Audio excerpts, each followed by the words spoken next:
Hello everyone. आज जो video आपके सामने मैं लेके आ रहा हूँ इसको लास्ट तक आप देखोगे। ये जो वीडियो है ये चैप्टर 9 क्लास 11th का वीडियो है। मैं पहले आपको बता दूं।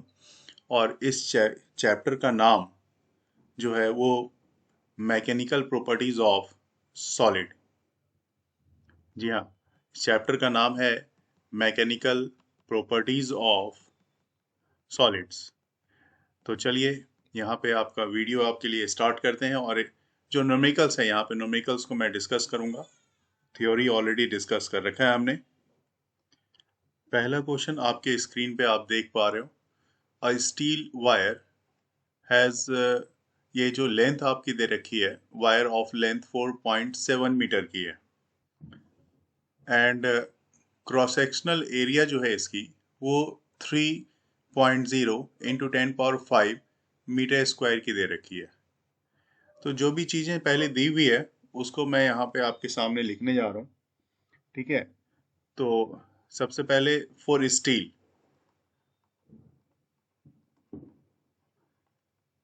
फॉर स्टील के लिए जो दिया हुआ है, जो लेंथ है आप देख पा रहे हो 4.7 मीटर की लेंथ है। तो लेंथ आप यहाँ पे लिख दो इसको L इक्वल टू 4.7 मीटर। अगर आप स्टील के लिए लेंथ यूज करना चाहते हो तो LS लिख दो, कोई दिक्कत नहीं है। और इसकी जो एरिया ऑफ क्रॉस सेक्शन है वो आपके पास कितनी दी हुई है, वो आपके पास दी हुई है 3.0 इंटू 10 पावर -5 मीटर स्क्वायर की। तो ये भी value 3.0 into 10 power -5 metre square, ये वैल्यू आपने लिख दी। ठीक उसी तरह से इसको स्ट्रेच किया गया by the same amount of, by the same amount मतलब सेम अमाउंट के फोर्स लगा के इसको स्ट्रेच किया गया है। और पहली वाली वायर कौन सी थी आप देख लो, स्टील की वायर है। दूसरी वाली वायर आप कॉपर की वायर ले रहे हो और इसकी लेंथ 3.5 मीटर है। तो लेंथ ऑफ कॉपर जो है वो 3.5 मीटर का है।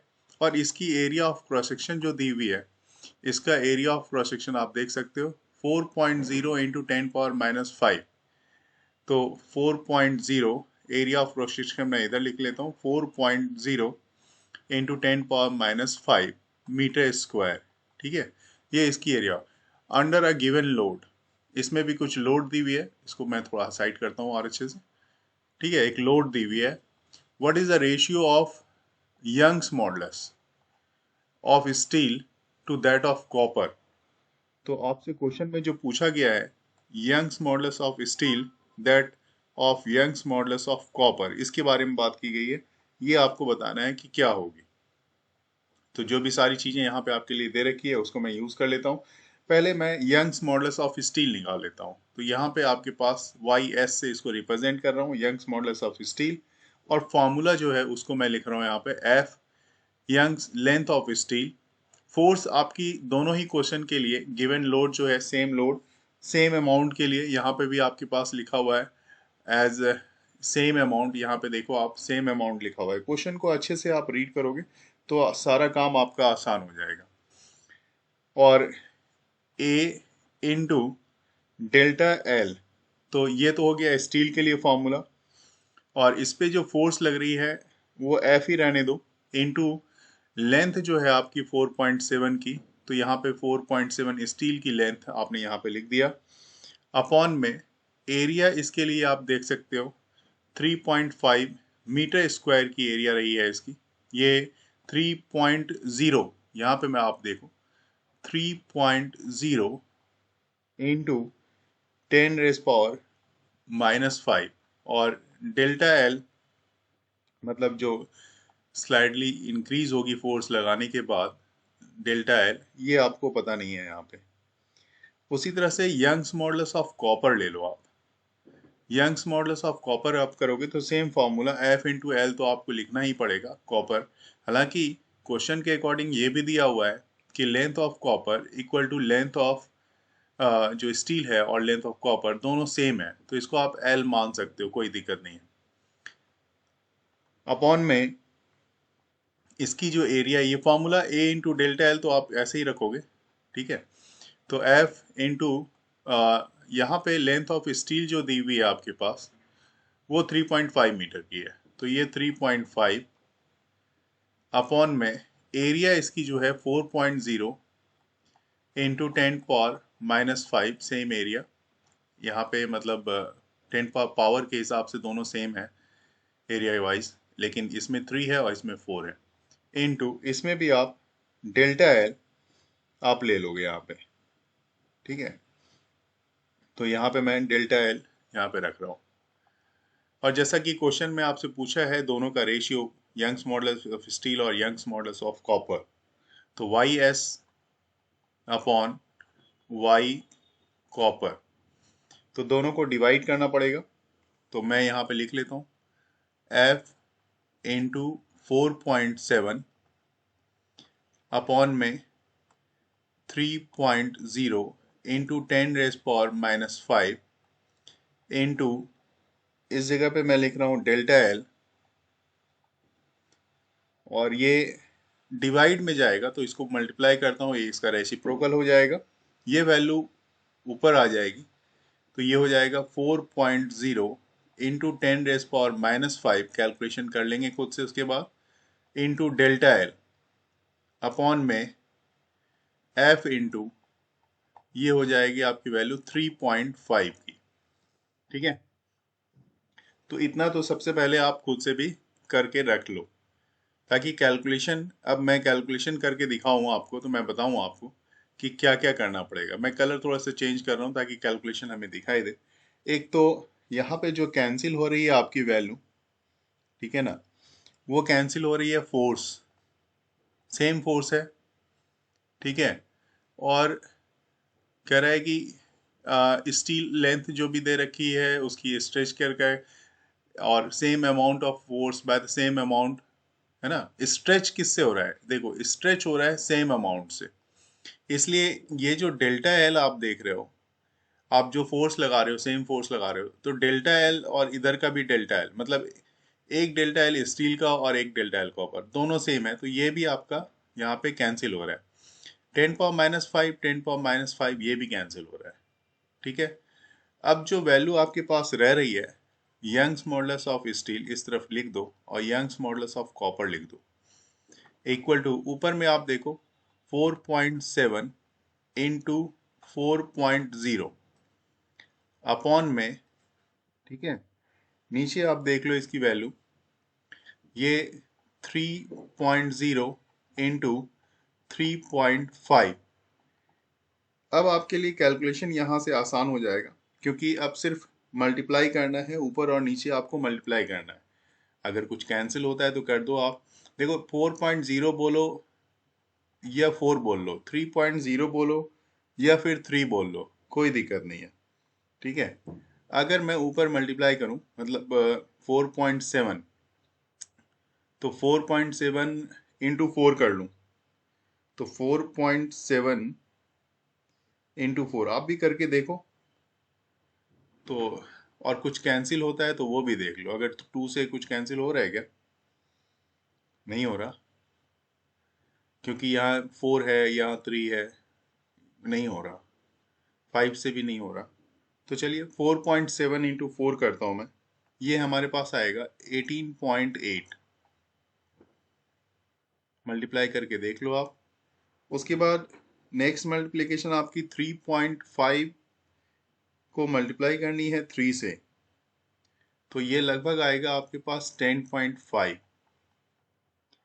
और फाइनली जो रेशियो होगी यंग्स मॉडुलस ऑफ स्टील और यंग्स मॉडुलस ऑफ कॉपर की, वो दोनों को डिवाइड करोगे जैसे ही आप, तो डिवाइड करके देखो, चूंकि 10 से डिवाइड करोगे तो 1 टाइम्स में, उसके बाद डिवाइड होगा नहीं तो आप एक डेसिमल लगाओगे ताकि आप जीरो उसमें यूज़ कर सकते हो, और देन 7 और 9 दो डिजिट तक मैं लेके यहाँ पे छोड़ रहा हूँ। और रेशियो की कोई यूनिट तो होती नहीं है ना। तो ये क्वेश्चन आपका बताता है कि दोनों की रेशियो जो है स्टील और कॉपर की, जो वैल्यू ऊपर दिए हुए हैं क्वेश्चन के हिसाब से 1.79 आ रही है। चलिए सेकंड क्वेश्चन की बात करते हैं। और जिस तरह से मैंने आपको बोला भी कि ये एक्सरसाइज 9 है, तो इनफैक्ट 9 एक्सरसाइज हमारे पिछले सेशन के पॉइंट ऑफ व्यू से था, लेकिन अभी 23-24 के सेशन में जो आपका फर्स्ट चैप्टर आपने देखा होगा बुक से, फिजिकल वर्ल्ड को रिप्लेस कर दिया गया है। तो इसलिए इस चैप्टर की जो पोजीशन है वो 8 पे आ चुकी है। और तो 8.2 क्वेश्चन को मैं रीड करने जा रहा हूँ। फिगर 8.9 जो ग्राफ दिया हुआ है इस तरह के देख सकते हैं, shows the stress strain curve. तो स्ट्रेस वाई एक्सिस में है आपका और स्ट्रेन जो है आपका एक्स एक्सिस में है। For a given material what are the Young's modulus. First पूछा जा रहा है यंग्स मॉडुलस क्या होगा, approximate yield strength for this material. बस ये दो क्वेश्चन है। मैं कोशिश करूंगा इसको भी यहाँ पे ही आपको दिखाया जाए कि क्या क्या चीजें इसमें हो सकती हैं। तो सबसे पहले बात कर लेता हूँ मैं यंग्स मॉडुलस की।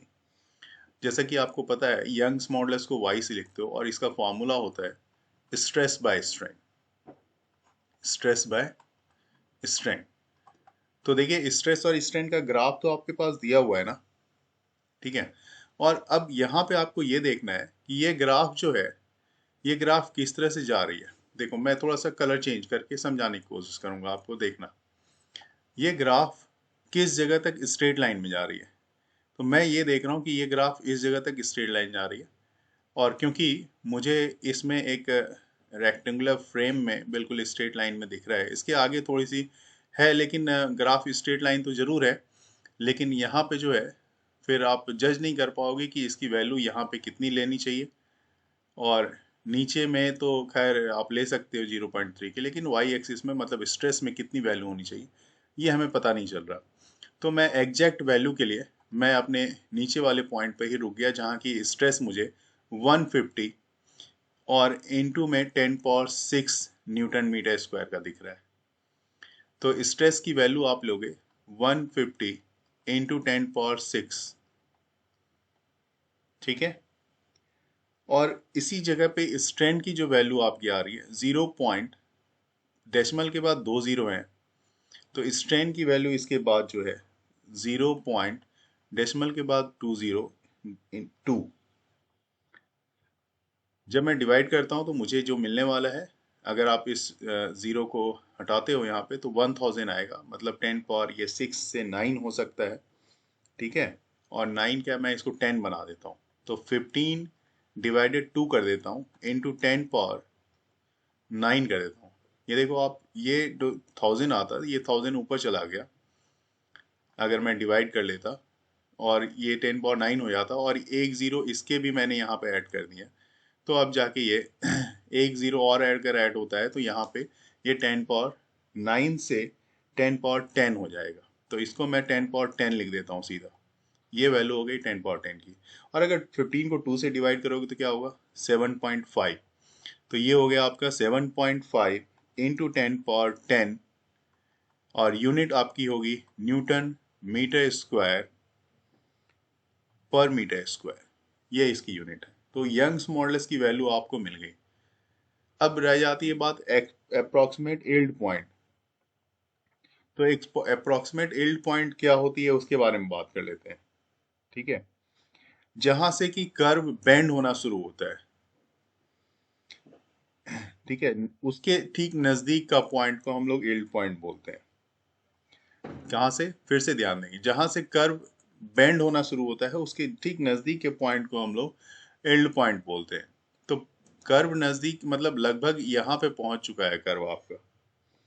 तो अप्रोक्सीमेट यील्ड पॉइंट आपके पास जो हो रही है वो इसके बराबर की हो रही है। स्ट्रेस को देखी जाए, है ना, अप्रोक्सीमेट यील्ड स्ट्रेंथ जो मटेरियल की होगी वो हो जाएगी आपकी 300 इंटू 10⁻⁶।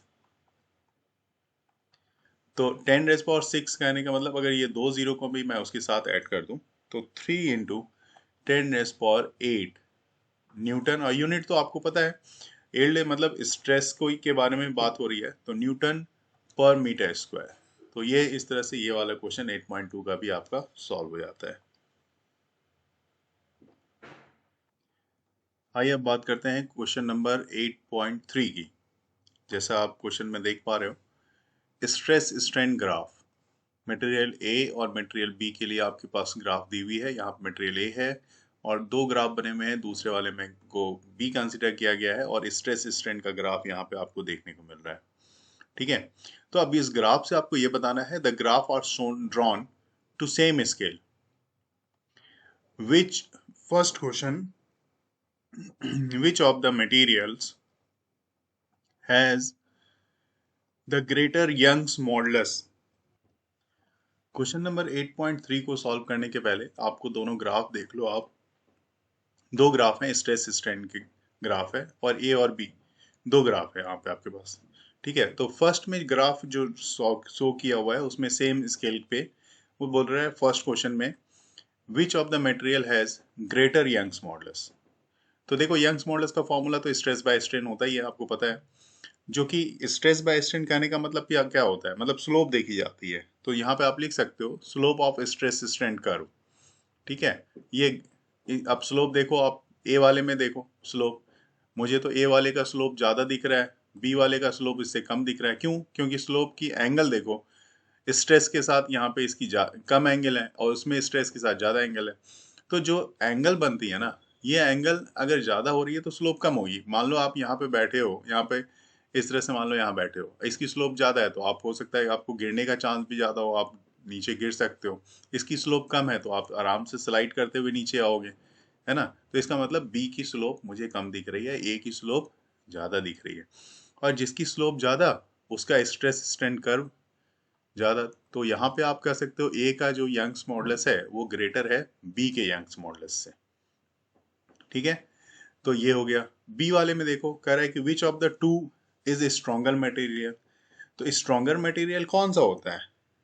जो मजबूत हो, है ना। अगर एक ऐसे लैंग्वेज में समझे तो मजबूत हो, तो जिसकी जो स्ट्रेस जो होती है ना ब्रेकिंग के पहले, है ना, वो स्ट्रेस ज्यादा हो। तो स्ट्रेस किसकी ज्यादा है? ए की ज्यादा है ना। तो ए की ज्यादा है तो इसमें आप कह सकते हो कि भाई ए जो है वो स्ट्रॉन्गर होगा बी से। अब जैसे यहाँ पे दो ही क्वेश्चन है, लेकिन पुरानी वाली बुक में अगर आप देखोगे, मतलब 22-23 सेशन में, तो इसमें यहाँ पे ये भी पूछता था कि ए डक्टाइल ज़्यादा है या बी डक्टाइल ज़्यादा होगा। तो मैं बता दूं ए की डक्टिलिटी ज़्यादा होगी, बी की डक्टिलिटी कम होगी, बी कम डक्टाइल होगा। क्यों?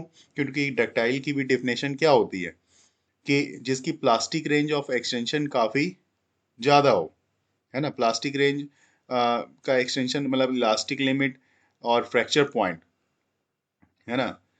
Large range of plastic extension between its elastic limit और फ्रैक्चर पॉइंट, अगर इस तरह की कंडीशंस होंगी तो वो डक्टाइल ज़्यादा होगा। तो ए को डक्टाइल ज़्यादा मानते हैं क्योंकि डक्टाइल कौन सा होता है? जिसको कि आप हैमर से हिट करते जाओ और उसकी लेंथ इंक्रीज होती चले जाए, तो वो डक्टाइल प्रॉपर्टी होती है। तो ए की डक्टिलिटी ज़्यादा होगी क्योंकि उसका स्लोप ज़्यादा है, उसका यंग्स मॉडुलस ज़्यादा है। ठीक है, बी की डक्टिलिटी कम होगी क्योंकि उसका स्लोप ज़्यादा है, कम है, और यंग्स मॉडुलस भी कम है, ध्यान रखेंगे। और जैसा कि मैंने बताया कि अगर मैं पिछली सेशन की बुक में देखूं तो उसमें एक क्वेश्चन और आपको देखने को मिलेगा, वो है ब्रिटल मटेरियल। तो यहाँ पे ब्रिटल मटेरियल जो है वो बी की ज़्यादा है और ब्रिटल जो है ए का कम है। क्योंकि इसका कहने का मतलब ये हुआ कि लार्ज रेंज ऑफ प्लास्टिसिटी जो है वो ए में नहीं है। मतलब आप समझो कि मैं बता देता हूँ, ब्रिटल ब्रिटल करने का मतलब क्या हो गया कि प्लास्टिक रेंज ऑफ एक्सटेंशन जो है काफ़ी कम होनी चाहिए, लेकिन ए की तो प्लास्टिक रेंज ऑफ एक्सटेंशन ज़्यादा है ना, और बी की प्लास्टिक रेंज ऑफ एक्सटेंशन कम है, तो इसलिए ब्रिटल बी वाला ज़्यादा होगा। ठीक है, अगले क्वेश्चन पे आते हैं और क्वेश्चन नंबर मैं 8.4 आपके लिए यहाँ पे रीड कर रहा हूँ। आप देख सकते हो यहाँ पे, read the following two statement below carefully and state with the reason if it is true or false. First, the Young's modulus of rubber is greater than the Young's modulus of steel. तो it's false. क्यों false होगा? क्योंकि आपको ये मैं बताऊं, और अगर आपने देखा होगा मैंने डिराइव भी किया रखा है मेरे ऐसे पहले वाले वीडियो में, तो यंग्स मॉडुलस ऑफ स्टील जो होगी वो ज़्यादा होती है यंग्स मॉडुलस ऑफ किससे? रबर से। क्यों ज़्यादा होती है? क्योंकि अगर आप देखा जाए स्टील को अभी मैंने वहाँ पे जैसे एक एग्जांपल दिखाया है, स्टील की स्ट्रेस यंग्स मॉडुलस ज़्यादा होती है कंपेयर टू द रबर। और इसके कारण क्या होता है कि स्टील को हैमर से हीट करता हुआ आप रबर से ज़्यादा लेंथ तक इंक्रीज कर सकते हो। उसकी जो लिमिट ऑफ इलास्टिसिटी होती है वो ज़्यादा होती है compare to the rubber.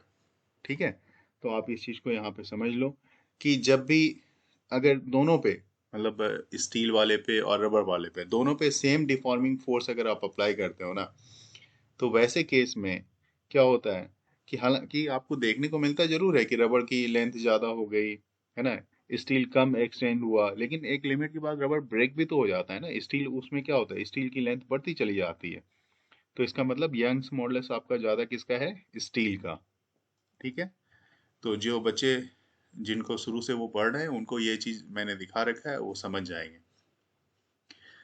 B वाले में देखेंगे, the stretching of a coil is determined by the shear modulus. ठीक है, ये सही है। पहला वाला जो था ये फॉल्स था, जो पहले वाले की स्टेटमेंट थी ना ये फॉल्स थी, और सही क्या होना चाहिए था, ये वाला। अब बी वाले में देखें तो बी वाले में ये स्टेटमेंट जो है ये स्टेटमेंट ट्रू स्टेटमेंट है। Stretching of a coil is determined by it's shear modulus. Shear modulus के कारण इसको फाइंड किया जाता है। तो यू नो जब स्ट्रेच किया जाता है क्वाइल को, तो वैसे केस में कोई चेंज नहीं होती है उसके लेंथ में, है ना, या उसके वॉल्यूम में कोई वायर के वॉल्यूम में कोई चेंज नहीं होता है। उस क्वाइल के वायर में कोई चेंज नहीं होता। There is only change in the shape of the spring. तो स्प्रिंग के सेफ में चेंजेस आती है।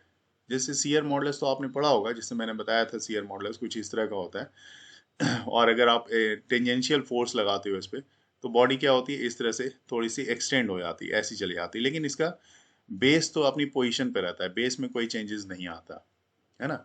बेस में चेंजेस नहीं आता, तो ऐसे केस में क्या होता है, ये देखो, stretching of coil determined by it's shear modulus, बिल्कुल ठीक बोल रहा है ये।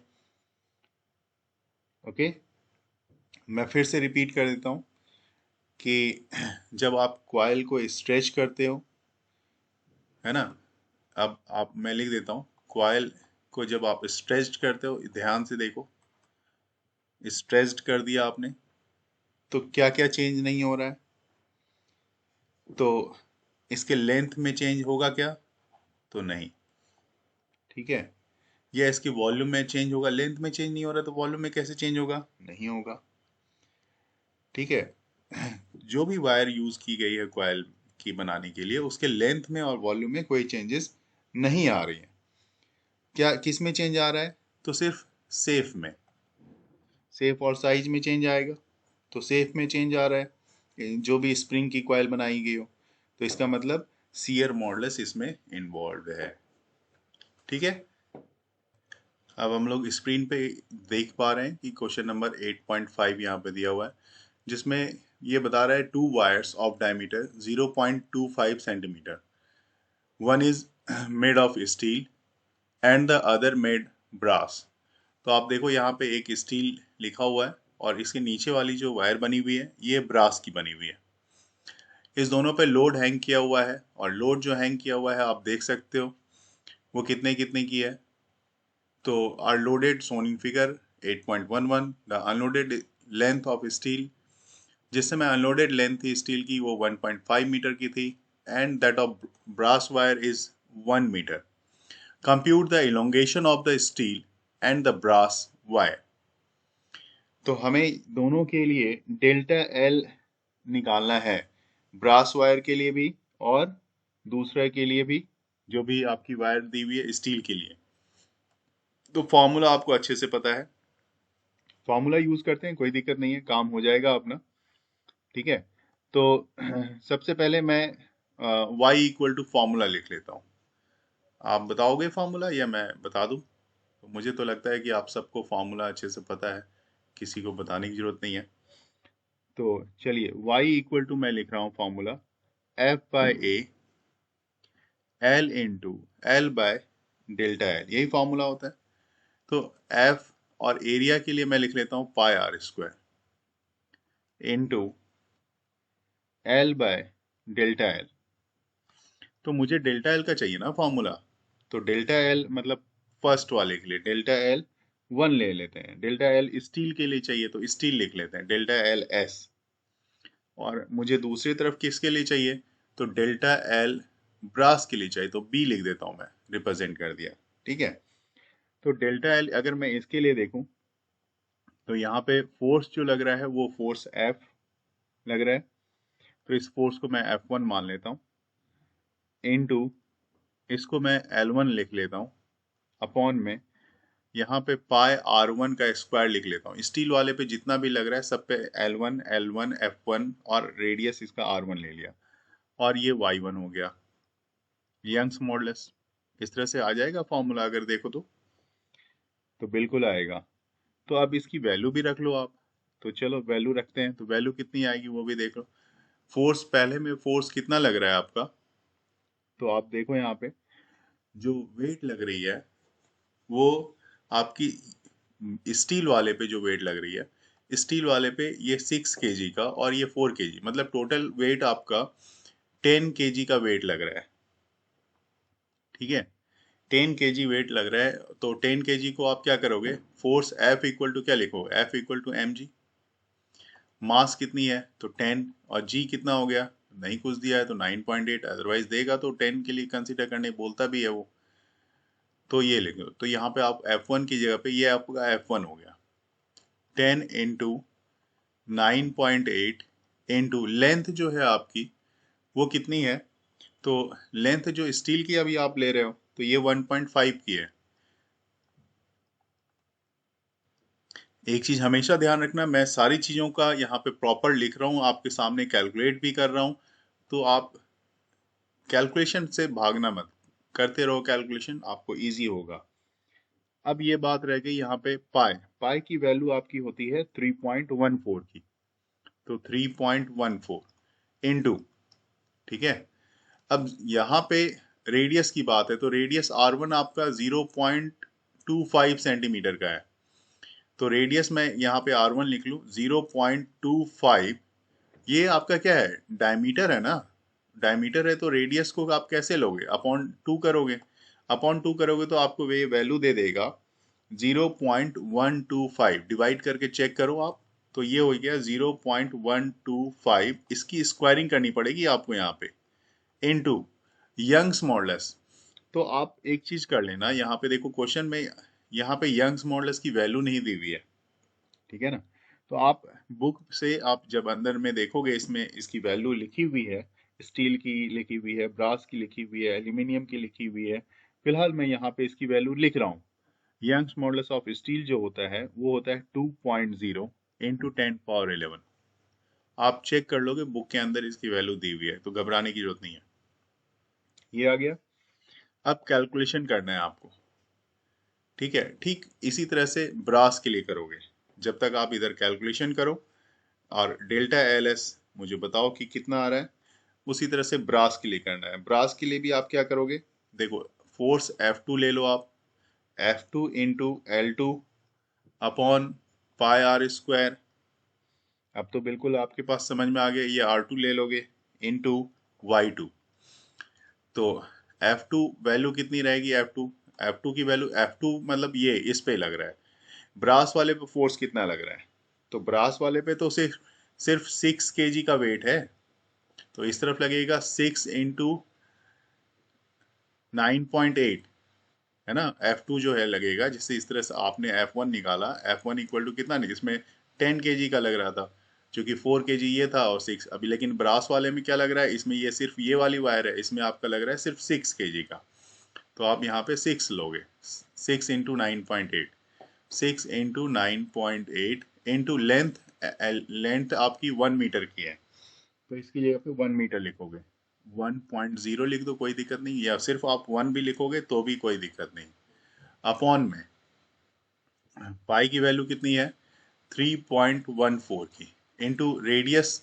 अब देखो रेडियस, इसकी रेडियस 0.25 थी, है ना, और इसकी डायमीटर थी 0.25 की, और ये वायर ऑफ डायमीटर इतना, made of steel and other, मतलब दोनों की डायमीटर सेम होगी, वो जैसा क्वेश्चन में कह रहा है तो 0.125, इसकी भी डायमीटर मैंने सेम कर दी, इसका स्क्वायर कर दिया, इनटू में 0.9, ठीक है, 0.9 क्या हो गया, अब देखो इसकी यंग्स मॉडुलस बता रहा हूं मैं, इंटू 10⁻11 ब्रास के लिए, ठीक है।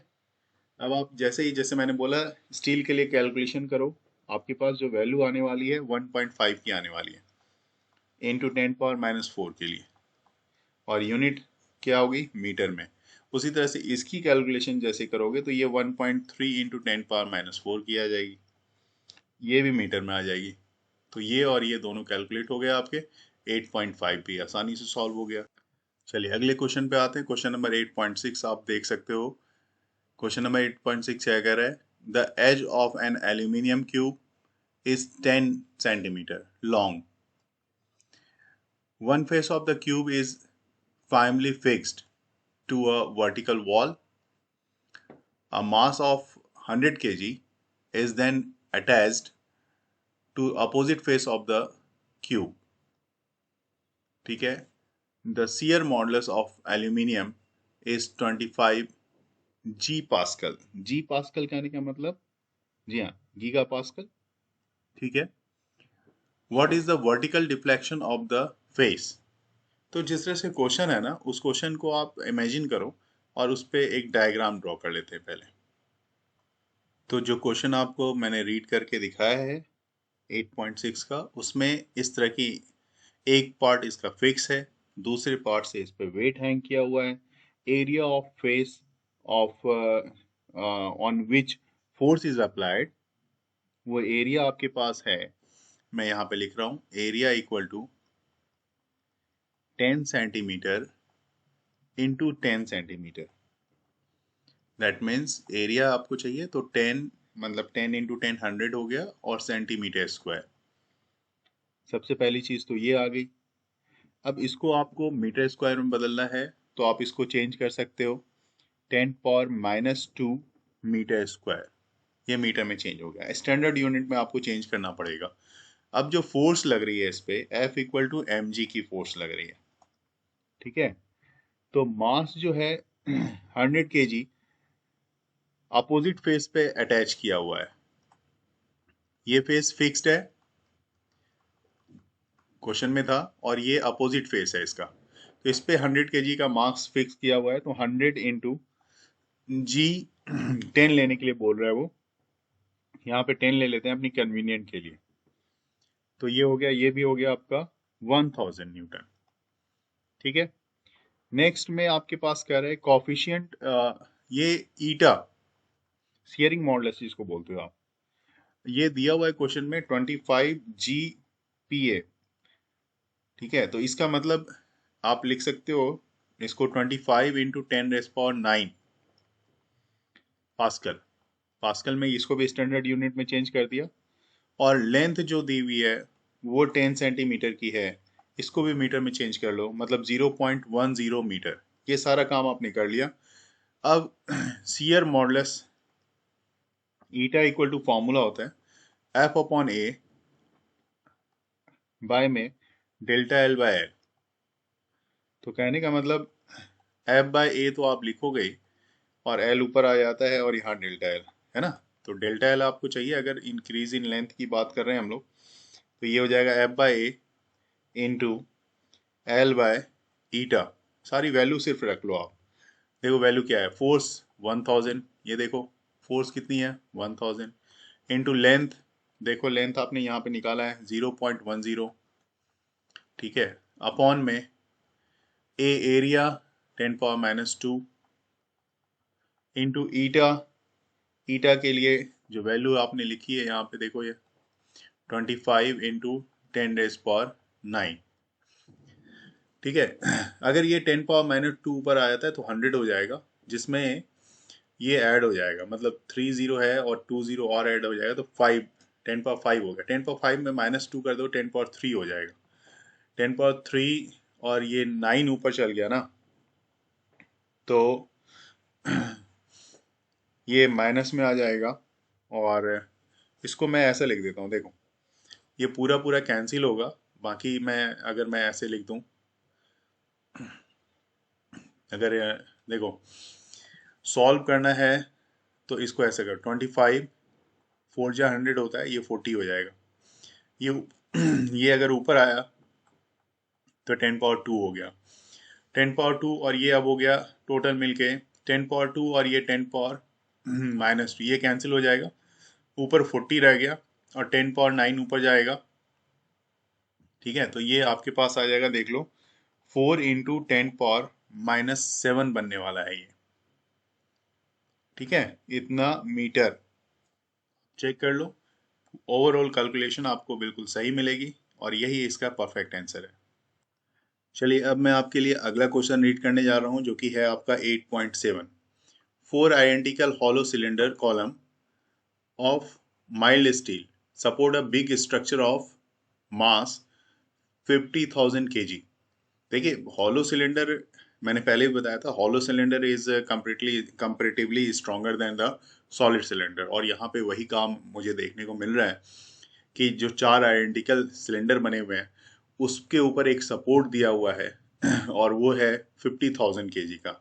The inner and the outer radii of each column और इनर रेडियस उसका दिया हुआ है 30 और आउटर है 60 का रिस्पेक्टिवली।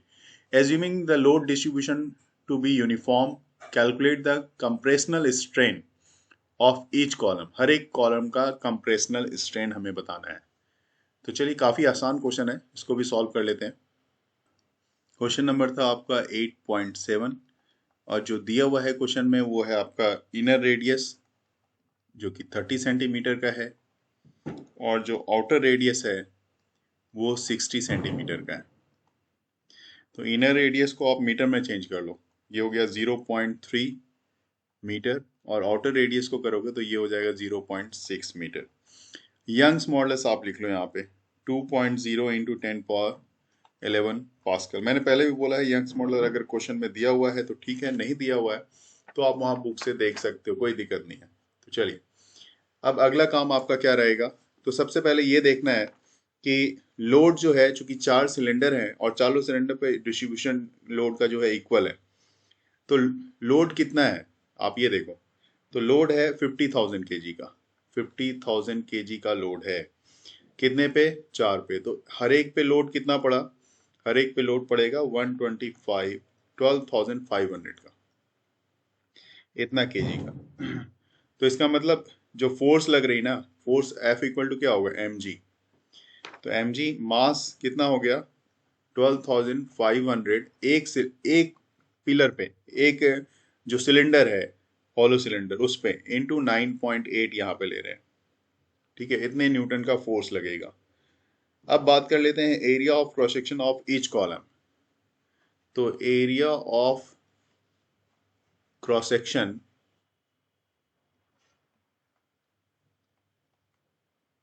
ऑफ ईच कॉलम,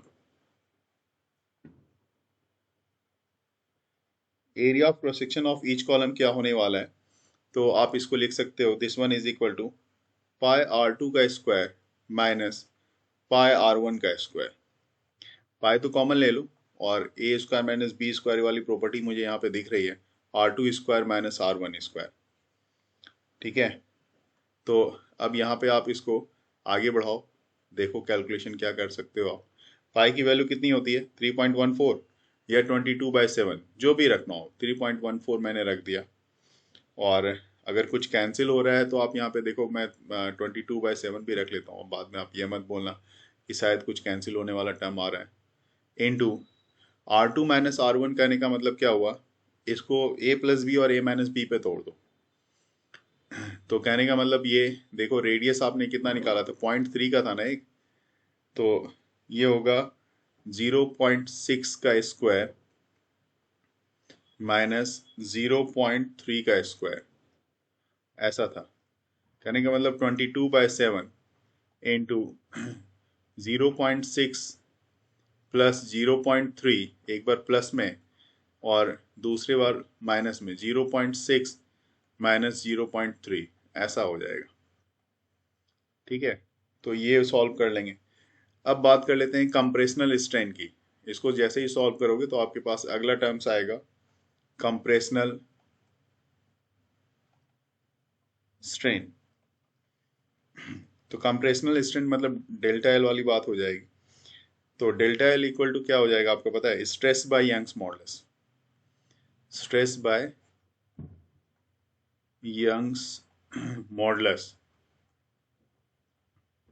तो स्ट्रेस आपका एफ बाय ए ही होगा और यंग्स मॉडुलस वाई लिखोगे तो कहने का मतलब एफ अपॉन ए इंटू वाई, इस तरह से आप लिख सकते हो।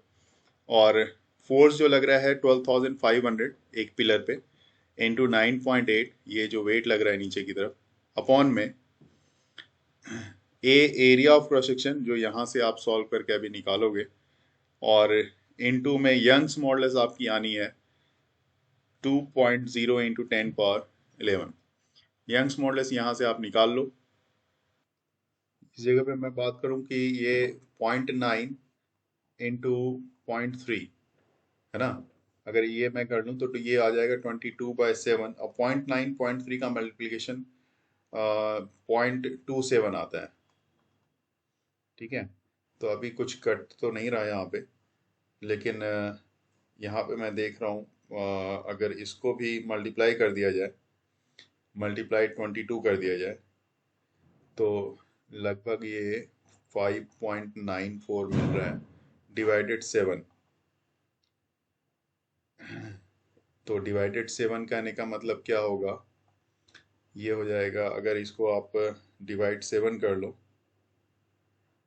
तो डिवाइड 7 कर दें तो मुझे मिल रहा है यहाँ पे 0.848 के लगभग मिल रहा है। जो भी मिल रहा है यहाँ पे आप रख लो 0.848 इंटू इतना।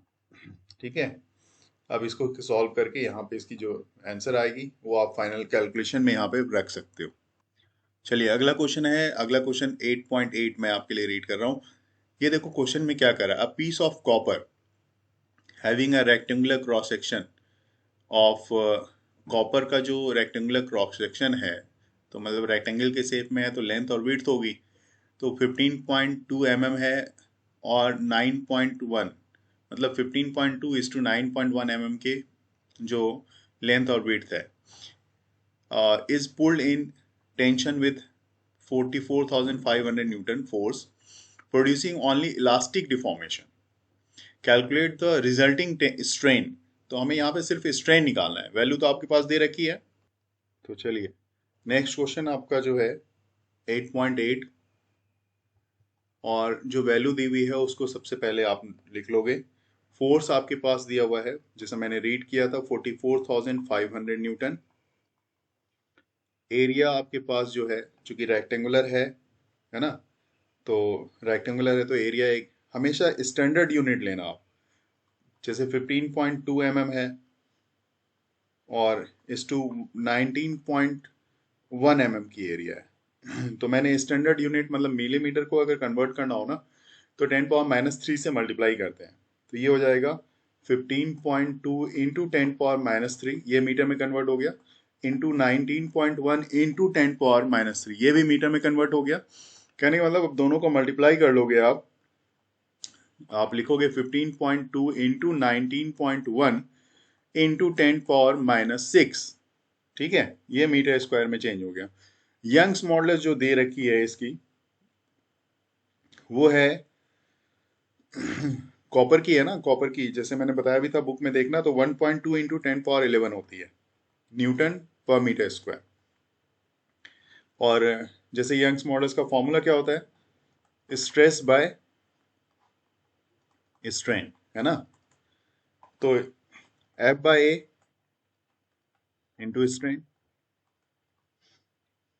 तो स्ट्रेन हमें चाहिए होगा, तो स्ट्रेन इक्वल टू कितना मिलेगा आपको?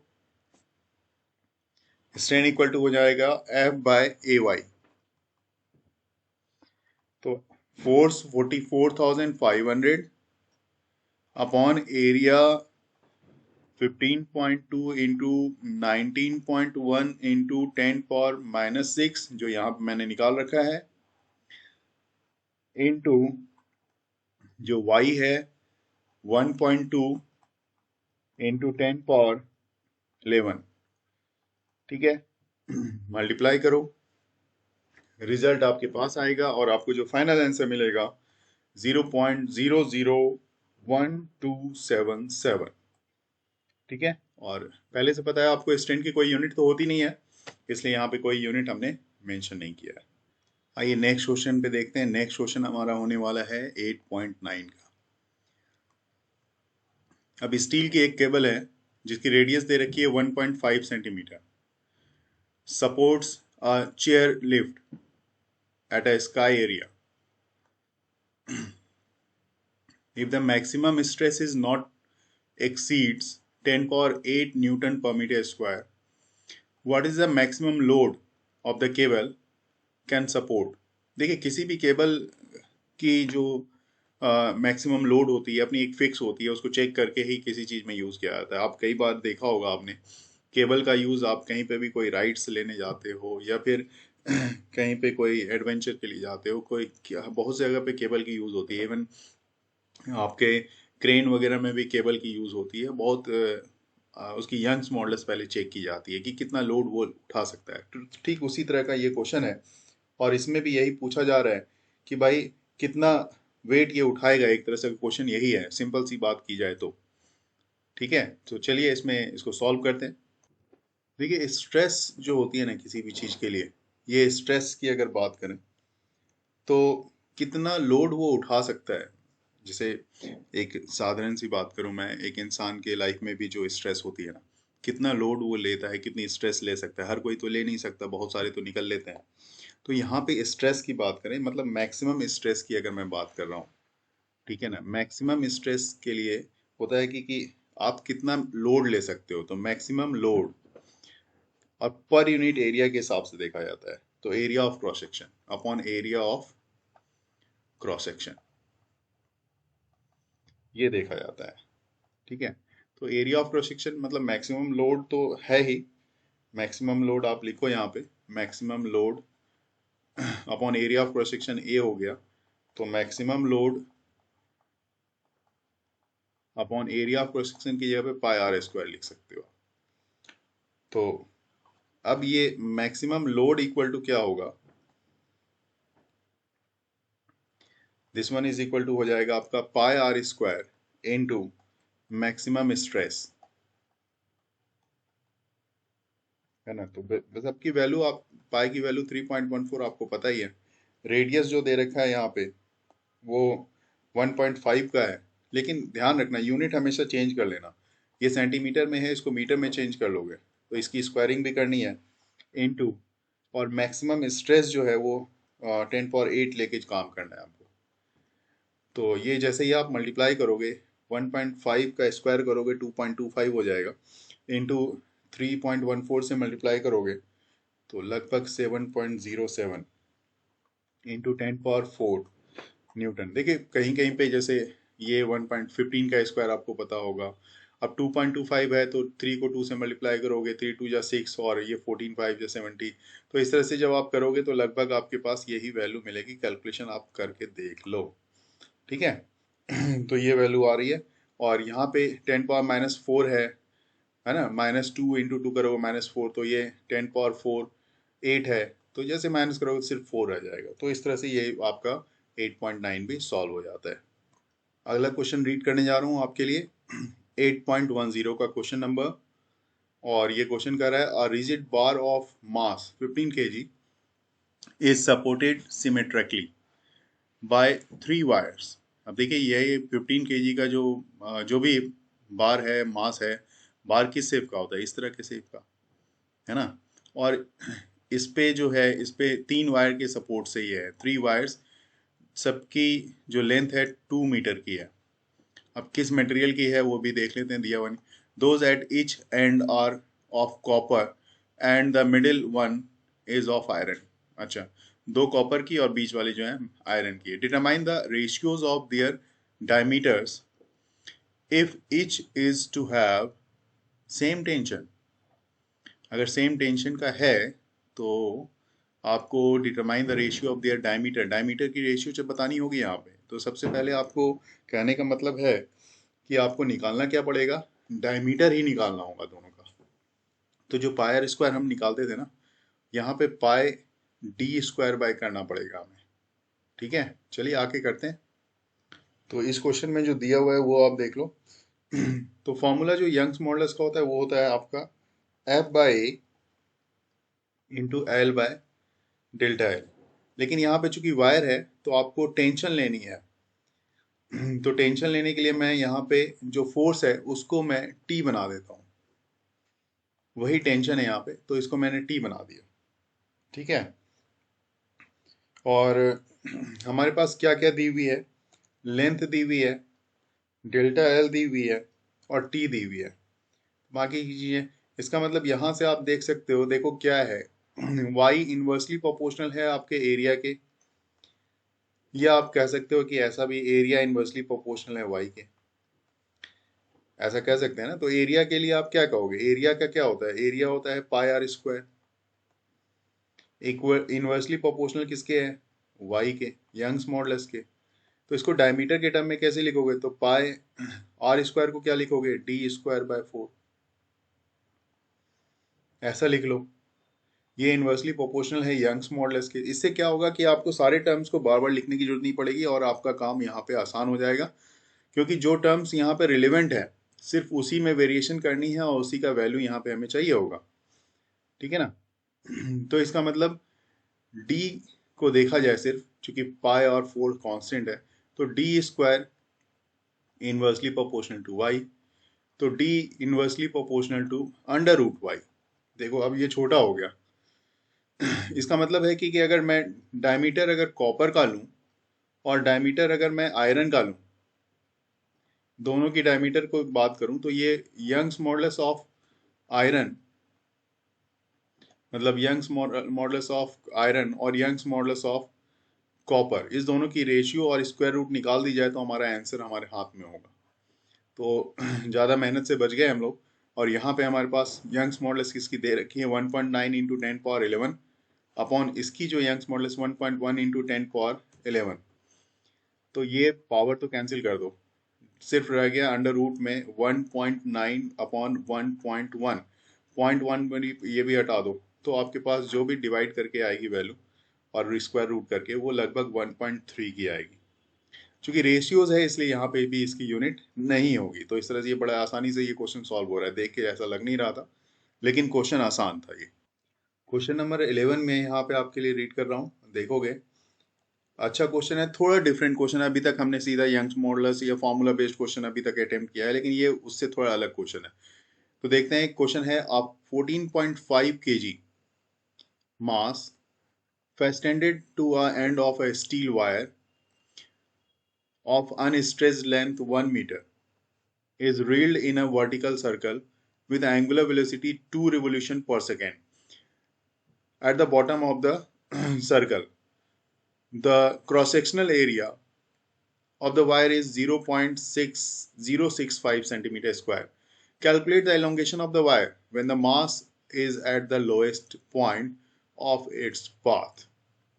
डायग्राम अगर समझ में आ गया तो ठीक है, नहीं तो मैं डायग्राम भी आपको ड्रॉ करके दिखाता हूँ यहाँ पे। तो जो क्वेश्चन मैंने रीड किया है, क्वेश्चन नंबर 10 कह सकते हैं, जो 8.10 का क्वेश्चन है। जो भी क्वेश्चन है आप जैसे देखोगे यहाँ पे, तो मुझे लग रहा है ये 8.11 है, मैं लिख ही देता हूँ यहाँ पे। तो जो क्वेश्चन मैंने रीड किया है आपके लिए 8.11 का, इसमें यही क्वेश्चन था कि अगर मतलब लोएस्ट पॉइंट पे कुछ मास आपने इसको देके इसको सर्कुलर पाथ में, इस तरह से आप सर्कुलर पाथ में लेके इसको रील्ड कर रहे हो, ठीक है, और वर्टिकल सर्कुलर पोजीशन है। तो ऐसे में सबसे पहले आपके पास एक इक्वेशन होनी चाहिए सेंटीपिटल फोर्स के लोएस्ट पॉइंट के लिए, और वो इक्वेशन होती है, अगर मैं देखूं यहाँ पे, तो टेंशन टेंशन इसमें हमेशा ऊपर की तरफ लगेगा, इसमें भी थ्रेड में टेंशन ऊपर की तरफ लगेगा। तो T इक्वल टू होता है आपके पास mg, जो वेट बॉडी की नीचे वर्टिकली हमेशा डाउनवर्ड mg वो लगती है, mg और प्लस सेंटीपिटल फोर्स जो होता है m ओमेगा स्क्वायर r, ये फॉर्मूला। ठीक है, क्योंकि सर्कुलर मोशन में ये फॉर्मूला तो लगेगा ही, और आपके साथ सेंटीपिटल फोर्स और प्लस वेट बॉडी की, ये दोनों ही इस टेंशन पे काम करती है। तो यहाँ पे m आप कॉमन ले लो, रह गया आपके पास g प्लस और ये वैल्यू ओमेगा जो होती है वो 2 पाई न्यू होती है। तो 2 पाई इंटू न्यू, फ्रीक्वेंसी बोलते हैं इसको, न्यू को, इसकी स्क्वायर इंटू आर। सारी वैल्यू रखो। मास कितनी है, तो मास क्वेश्चन में आपके पास 14.5 दे रखी है। जी की वैल्यू 9.8 होती है, प्लस अब यहाँ पे 2 पाई, मैं एक चीज और यहाँ पे आपको बता दूं, 2 इंटू 3.14 अगर आप करोगे तो 9.8 ही आएगा। तो यहाँ पे 2 पाई कहने का मतलब 9.8 लिख दो आप। और जो फ्रीक्वेंसी दी हुई है ना, वो आप देख लो कितने की दे रखी है फ्रीक्वेंसी। तो फ्रीक्वेंसी आपके पास है 2 की। तो यहाँ पे 2 का स्क्वायर 9.8, तो 2 पाई आपने लिख दिया, इंटू फ्रीक्वेंसी जो है वो 2 की है। तो सबका यहाँ पे कैलकुलेशन करना पड़ेगा आपको, और साथ ही साथ आपके पास आर जो है आपकी वो 1 की है। तो आर 1 की है, 2 पाई क्या मैंने कर दिया है, और यहाँ पे फ्रीक्वेंसी को भी मैं 2 का स्क्वायर कर देता हूँ। हालांकि यहाँ पे 9.8 का भी स्क्वायर हो जाएगा आपका, है ना। तो 9.8 को क्यों ना बाहर कर दिया जाए अगर देखा जाए तो। चलिए कैलकुलेशन को देखते हुए कर लेंगे। ये इसको, इसकी स्क्वायरिंग कर लो, 2 पाई की ये वैल्यू होगी टोटल, और 2 का स्क्वायर कर दिया इंटू 1। रेडियस कितना दिया हुआ है, रील्ड लेंथ तो वायर इतना, ठीक है, ठीक है। तो मैंने यहाँ पे आपका जो भी वैल्यू है रेडियस 1 लगा दिया। चाहो तो आप 9.1 कॉमन ले लो, क्योंकि 14.5 और 9.1 ये अगर दो कॉमन आ गए ना, तो आपका कैलकुलेशन भी और आसान आ जाएगा। देखिए अब थोड़ा सा कोशिश ये रहती है कि कैलकुलेशन थोड़ा आसान रहे। अब ये हो गया 1 प्लस 9.8 इंटू 4, बस मल्टीप्लाई करो, अंदर में ऐड करो, सारी चीजें करने के बाद लगभग आपके पास जो वैल्यू आएगी 242431.94 न्यूटन की वैल्यू आपको मिलेगी। जब आपके पास टेंशन आ गया, कहने का मतलब आपको फोर्स मिल चुका है। क्या मिल चुका है, फोर्स मिल चुका है। तो फोर्स मिल गया, तो अभी आपने फॉर्मूला मैंने बताया था, जो फॉर्मूला होगा डेल्टा एल, है ना, delta L equal to tension की जगह पे, एफ की जगह पे टी ले लो, इंटू एल, और ए इंटू वाई, वाई में। तो ये सारी वैल्यू रख लो आप। टेंशन कितनी आ गई, ये वाली वैल्यू है टेंशन की 2431.94 इंटू लेंथ कितने की है, लेंथ 1 की है, अपॉन में एरिया देख लो, और वैल्यू अब कैलकुलेशन करना है, डायग्राम को हटा ही देता हूँ इधर से। तो देखो ये हो जाएगा 0.065 into 10⁻⁻4 into Young's modulus 2 into 10⁻11, ठीक है। तो लगभग अब यहाँ पे कैलकुलेट करोगे तो लगभग 2, मतलब ये 1.87 इंटू 10⁻³ मीटर की वैल्यू आएगी। देखिए डेसिमल 2 डिजिट तक ठीक हो, उसके बाद थोड़ी सी आगे पीछे हो सकती है। आपका आंसर वहां तक आ गया तो आपको फुल मार्क्स मिलेंगे इसमें।